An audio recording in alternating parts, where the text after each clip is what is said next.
Hey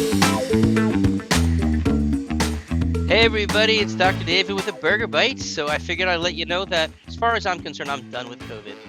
So as I had announced last week, I did test positive for COVID last Wednesday after a couple of days of some sniffles and then finally some flu-like symptoms that brought on a positive test. So interestingly, as the days went on, I really didn't have more than a head cold that first night.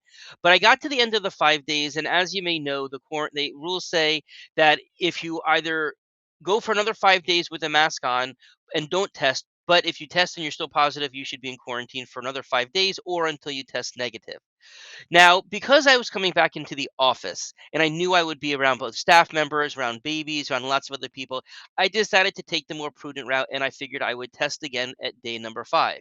Well, I was positive on day number 5, very much surprised because I had such minimal symptoms at that point, but sure enough. And so that was actually on a Sunday. And I decided at that point I was going to take Paxlovid. So I started taking Paxlovid.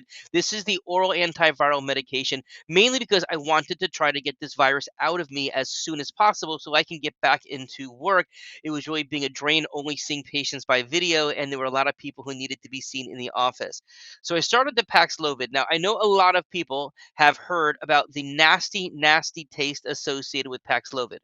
Well, I'm one person to report that does not always seem to be the case because I really had almost no problems with Paxlovid with this whatsoever. Could I imagine a taste in my mouth?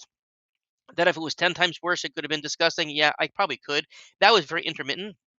But overall, I handled it pretty darn well. And the thing is that still 2 days later, I was still testing positive. And so it wasn't until day 7 into the morning of day 8, that's finally when I tested negative for the first time. So I am now consider myself out of quarantine. I'm going to still wear a mask for another 2 days just in case there's anything lingering around still.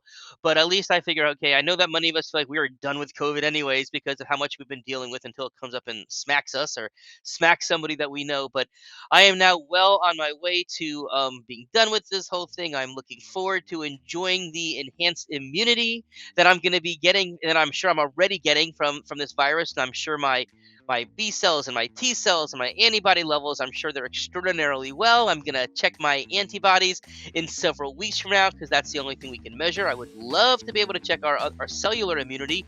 There may be some information coming out about that, so stay tuned. But just figured I'd give everybody a heads up. Thank you, everybody, by the way, for the warm wishes. I know people were checking in on me, making sure everything is okay. I'm a trooper, made it through, not too much of a problem. Have a nice day.